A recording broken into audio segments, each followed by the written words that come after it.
ಷಡ್ಯಂತ್ರ ಮಾಡಿ ಕೇಂದ್ರ ಬಿಜೆಪಿ, ರಾಜ್ಯ ಬಿಜೆಪಿ, ಜೆಡಿಎಸ್ ಅವರ ಮಾತು ಕೇಳಿ ರಾಜಭವನದ ಮೂಲಕ ಸಿಎಂ ಸಿದ್ದರಾಮಯ್ಯ ಅವರ ರಾಜಕೀಯ ಜೀವನ ಮುಗಿಸಲು ಸಂಚು ರೂಪಿಸಿದ ಜೆಡಿಎಸ್ ಬಿಜೆಪಿ ನಡೆ ಖಂಡಿಸಿ ಅಹಿಂದ ಮತ್ತು ಎಲ್ಲ ಸಮುದಾಯದ ಒಕ್ಕೂಟದಿಂದ ಆಗಸ್ಟ್ 27ರಂದು ಬೆಂಗಳೂರಿನ ಫ್ರೀಡಂ ಪಾರ್ಕ್ ಮೂಲಕ ರಾಜಭವನದ ಚಲೋ ಬೃಹತ್ ಮೆರವಣಿಗೆ ಹೋರಾಟ ನಡೆಸಲಾಗುತ್ತಿದೆ ಎಂದು ಹಿಂದುಳಿದ ಒಕ್ಕೂಟ ವರ್ಗಗಳ ಅಧ್ಯಕ್ಷ ಕೆ ಶಾಂತಪ್ಪ ಅವರು ಹೇಳಿದರು. ನಗರದ ಪತ್ರಿಕಾಭವನದಲ್ಲಿ ಮಾಧ್ಯಮದೊಂದಿಗೆ ಮಾತನಾಡಿದ ಅವರು, ಮೂಡ ಹಗರಣದಲ್ಲಿ ಮುಖ್ಯಮಂತ್ರಿ ಸಿದ್ದರಾಮಯ್ಯ ಅವರಿಗೆ ರಾಜ್ಯಪಾಲರು ನೀಡಿರುವ ಪ್ರಾಸಿಕ್ಯೂಷನ್ ಅನುಮತಿ ರಾಜಕೀಯ ಪ್ರೇರಿತ ಎಂದು ಅಸಮಾಧಾನ ವ್ಯಕ್ತಪಡಿಸಿದರು.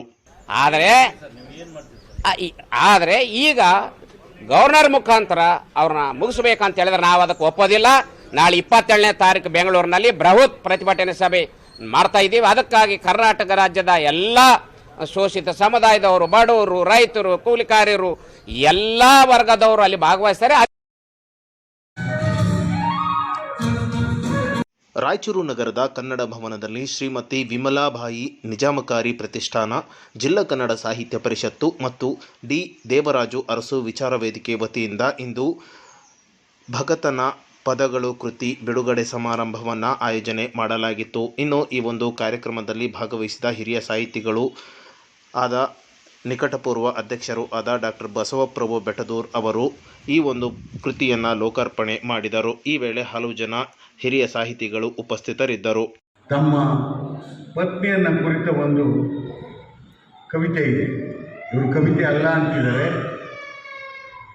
ಇದು ಗದ್ಯವೋ, ಪದ್ಯವೋ, ಕವಿತೆಯೋ, ಪ್ರಯೋಗವೋ ಇಲ್ಲ, ನನ್ನದೇ ಆದ ರೀತಿಯೊಳಗೆ ನಾನು ಬರಿತಾ ಇದ್ದೇನೆ ಅಂತ ಹೇಳಿಕೊಂಡಂತೆ 128 ಪದ್ಯಗಳನ್ನು ಇಲ್ಲಿ ರಚನೆ. ಸ್ನೇಹಿತರಿಗೆ ಸ್ವಾಗತವನ್ನು ಕೋರುತ್ತಾ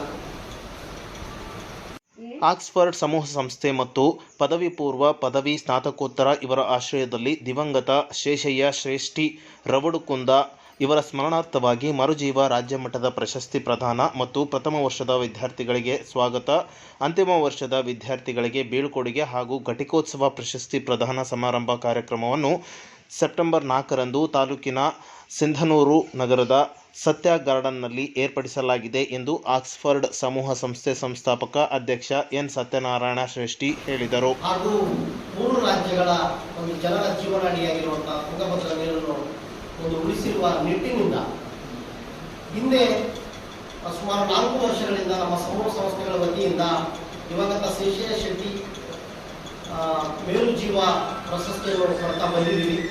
ಪ್ರಥಮದಲ್ಲಿ ಇಬ್ರಾಹಿಂ ಸುಲ್ತಾನ್ ಅಜ್ಜ ಅವರಿಗೆ ಕೊಟ್ಟಿದ್ದೀವಿ, 2ನೇದಾಗಿ ಸಾಲುಮರದ ತಿಮ್ಮಕ್ಕ, 3ನೇದಾಗಿ ಜೋಗತಿ ಮಂಜಮ್ಮ ಅವರಿಗೆ, 4 ಮತ್ತು 5ನೇದಾಗಿ ಈ ಸರಿ Kannaiah Naidu hydro engineer expert ಆಗಿರುವಂತಹ ಅವರಿಗೆ ಮತ್ತು ಪ್ರಾಣೇಶ್ ಬೀಚ್ ಅವರಿಗೆ ಈ ಸರಿ ಈ ಒಂದು ಪ್ರಶಸ್ತಿಯನ್ನು ಕೊಡಬೇಕಂತೇಳಿ ನಾವು ನಿರ್ಧರಿಸಿದ್ದೀವಿ.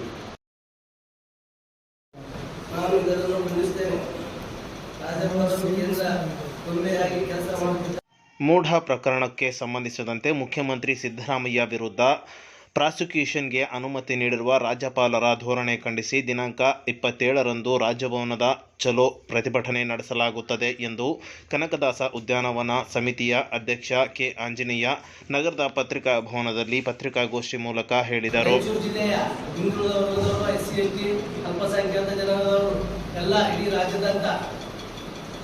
ಗಾಂಧಿನಗರ ಫ್ರೀಡಂ ಪಾರ್ಕ್ನಲ್ಲಿಂದ ರಾಜಭವನ ಚಲೋ ಪ್ರತಿಭಟನೆಯಲ್ಲಿ ಎಲ್ಲರೂ ಭಾಗವಹಿಸಿ ಈ ಪ್ರತಿಭಟನೆಯನ್ನು ಯಶಸ್ವಿಗೊಳಿಸಬೇಕಂತ ಎಲ್ಲರಲ್ಲಿ ಮನವಿ ಮಾಡಿಕೊಳ್ತಿದ್ದೇನೆ.